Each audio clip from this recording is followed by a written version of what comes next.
Matthew 5:42. To aituntise dos, kai ton thelonta apasu donizasthai me apostrophes. Jesus says to his disciples, to the one asking you, give, right? To the one requesting from you, give.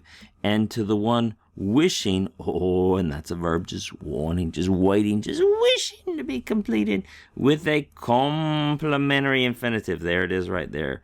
Remember, most infinitives end in ain or I, and this one does not disappoint. You'll find this verb listed in two ways. Historically, it was spelled this way, danedzo, right? To lend, actually, to lend, like to loan money to someone or something like that. But it's also, later, the epsilon drops out. It's also found this way. So you'll find it both ways in lexicons, obviously building here off this stem. And in the middle form, it means to borrow. So that's what we have right here. We have an aorist middle infinitive, meaning to borrow, from the verb danizo. So to the one and the one wishing to borrow from you, do not refuse, right? So the reason this is accusative here is it's the direct object of the verb to refuse or turn away from, but it's fronted for emphasis. The one wishing from you to borrow, do not refuse, do not turn away from. Notice that may there. The may is negating non-indicative moods. Here it's negating a subjunctive.